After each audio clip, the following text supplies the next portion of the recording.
Glory to Ukraine, I'm Oleg Christofa, and this is a story for adults. Today we'll talk about the Russian Palyanitsia. It's about tough Ural men in Putin's Russia who staged a real Maidan, beat the riot police, and won. And this, of course, isn't propaganda.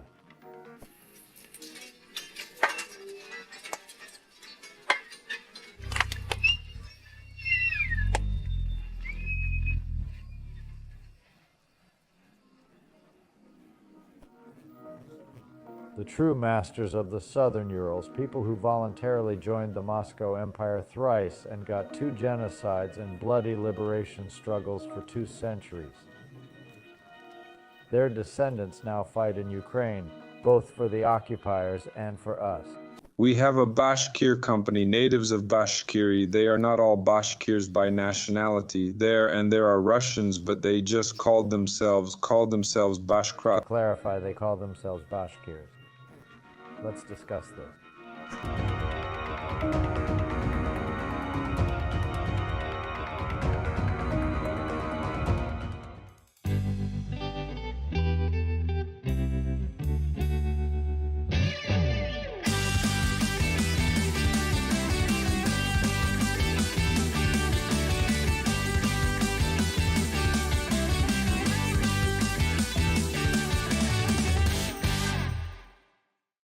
Subscribe to History for Adults. We reveal there's no great Russia, nor should there be. You want to turn us into Moscow? Don't transform, but return to your roots and values. Moscow's stolen glory is stained with blood. They lack even their own Palyanitsia.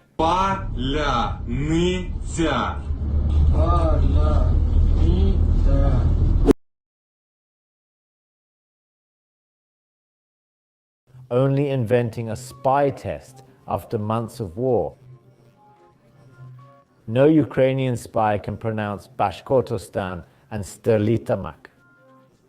You know, Sterlitamak is Bashkortostan's 3rd largest city. У Башкортостані Стерлитамак. Oops, I failed the Ukrainian spy test, folks. Дідько!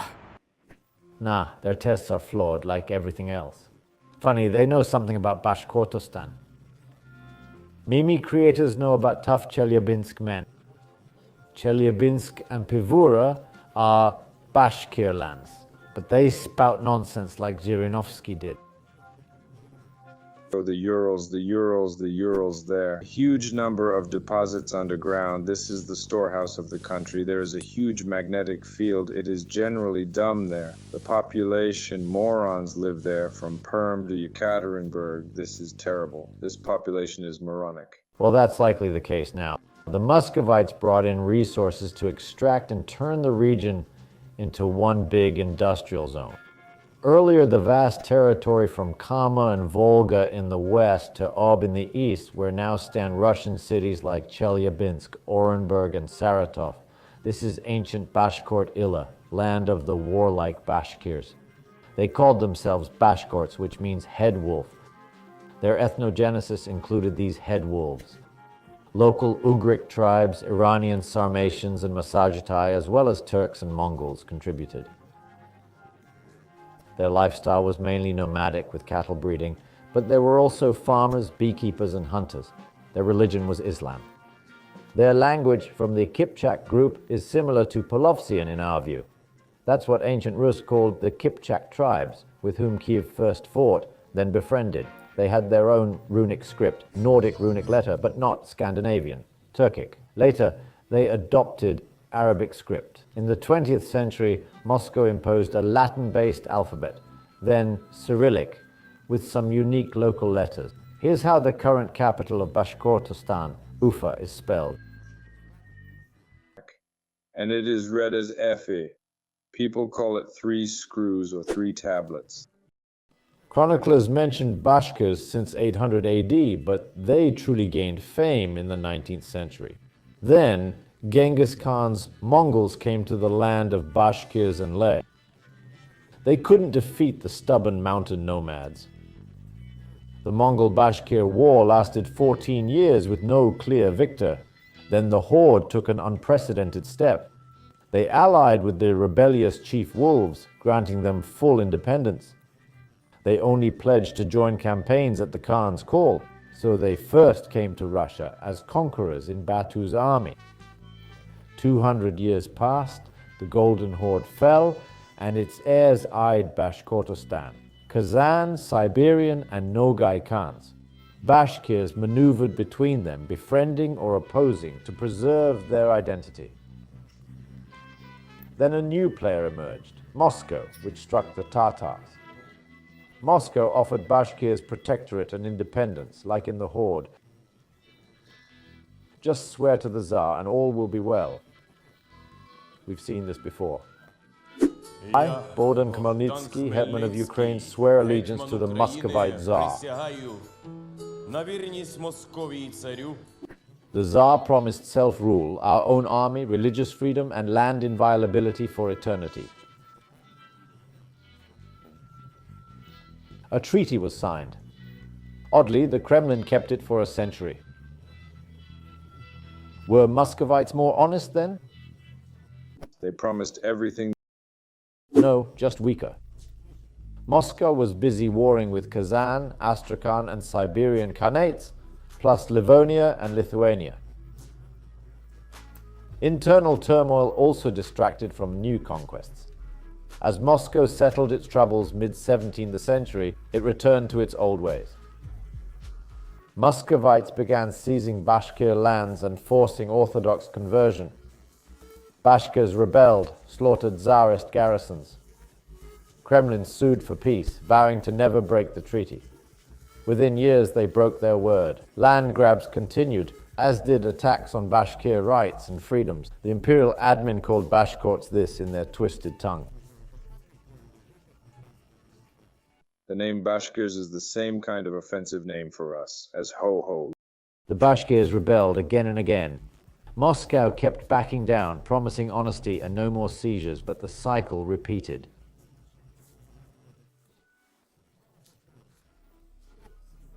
Throughout the 18th century, the Urals saw Bashkir uprisings, from local skirmishes to full-scale colonial wars lasting over 150 years.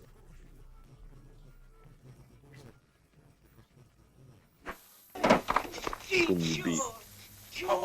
Russian. It ended badly. Muscovy grew stronger, winning wars against Bashkirs and punishing disobedience harshly.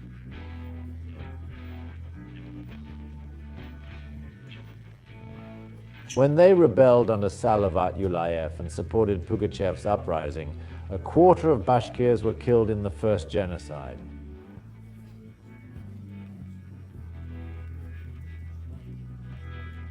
Thousands more were exiled to hard labor and conscripted.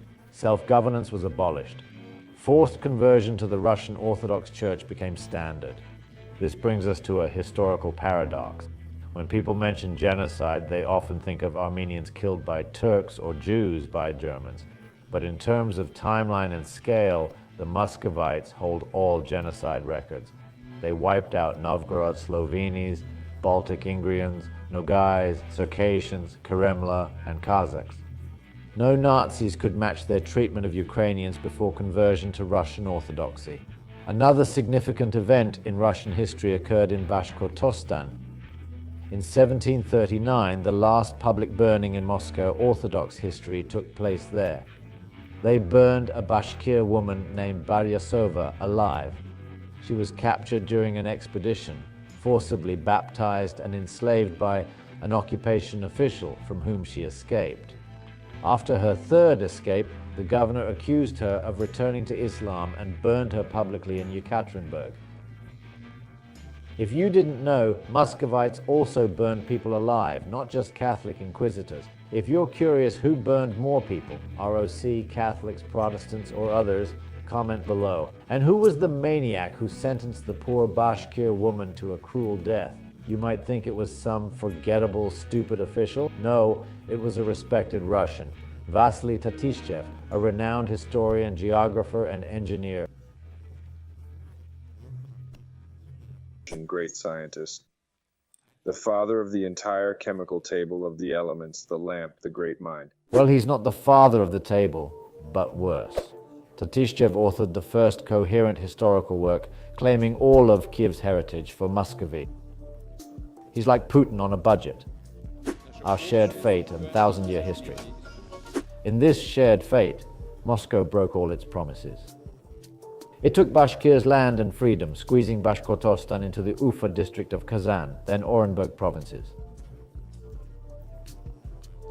They settled, enslaved peasants, banned nomads' firearms, yet sent them to all imperial wars from Ivan the Terrible to mid-19th century. Napoleon's troops were shocked seeing medieval archers, jokingly calling Bashkirs northern cupids.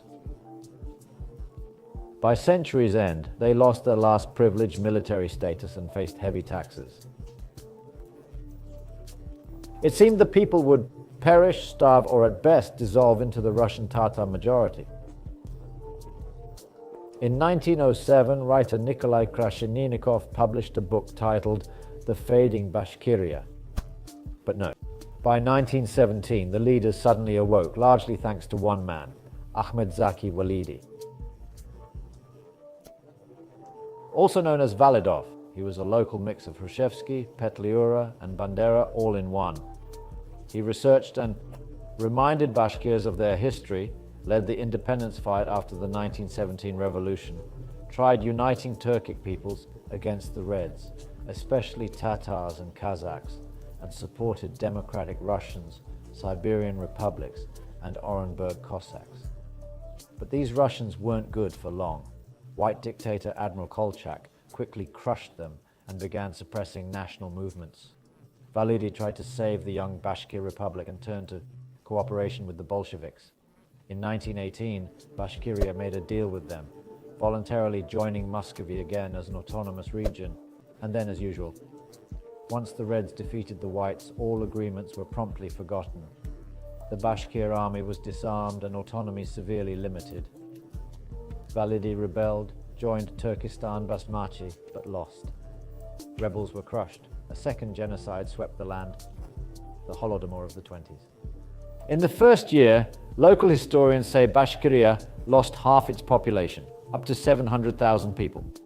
Then came the 1930s repressions, again pushing the nation to extinction's edge. Now, even in their republic, they're only the third largest group after Russians and Tatars.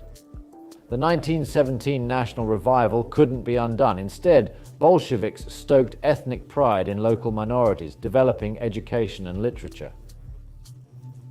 Bashkirs could honor select national heroes, mainly Pugachev's ideologically aligned ally, Salavat Yulayev. They erected a grand monument to him in Ufa. 55 years ago, the main symbol of Ufa was the monument to Salavat Yulayev. The national hero from the high bank of the Beli River still meets almost everyone who enters the city. Why? It's simple, to oppose pan-Turkism, uniting all Turks into the Turan superstate. Emigre Zaki Validi was an advocate of this idea. During World War II, he staged protests in Turkey demanding they join the war to free Soviet Turks from Moscow's rule. Turkey refused, and Validi was jailed as a precaution. Bashkirs remained captive until 1990. Then, like most Soviet peoples, they declared sovereignty for their Bashkortostan Republic. 2 years later, they signed a new deal with Moscow, their third, and were deceived again. Putin stripped their sovereignty, banned native language education, and sent them to die in Ukraine. Their recent history's brightest moment? The fight for sacred Mount Shihan-Kushtau. In summer 2020, attempts were made to mine it, but Bashkirs defended it, braving police and arrests, and won. The Kremlin got scared and banned Bashkort, a patriotic movement that organized protests and challenged historical narratives. They simply labeled Zaki Walidi a fascist and tore down his monument. Nothing new. It started in St. Petersburg. The current regime has banned mentioning or saying his name. Everything's controlled by the Kremlin. Ahmed Zaki Validov symbolizes Bashkir self-governance and national identity. This is an attempt to limit, perhaps even erase, historical memory. The struggle continues. Bashkirs stage a play about Muscovites burning Kasibyak Baryasov, but the Kremlin bans it. Bashkirs erect new hero monuments, while Muscovites report them to the FSB. FSB and other law enforcement agencies to events, such as the opening of a monument to the fighter against the Muscovites in Bashkiria. Our most famous Bashkir is Yuri Shevchuk. His father is Ukrainian. Where would they be without us? Indeed. He publicly opposed the Ukraine invasion, saying the homeland isn't just the president's backside. For the sake of some Napoleonic plans of our next Caesar and the homeland friends, the president's ass, which must be tormented and kissed all the time.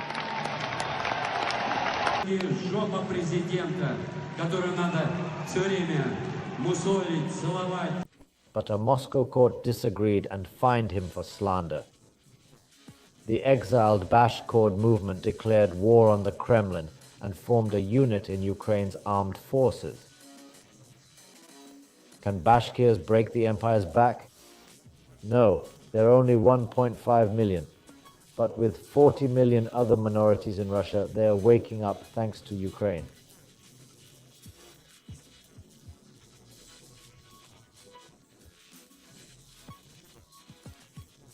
The national movement is very strong because everyone felt the weakness of Moscow. As soon as Moscow weakens, I think that we will all rise together at the same time and simply free ourselves from this empire. So wake up and fight on, for together it's easier to beat the old man for our shared freedom. Glory to Ukraine.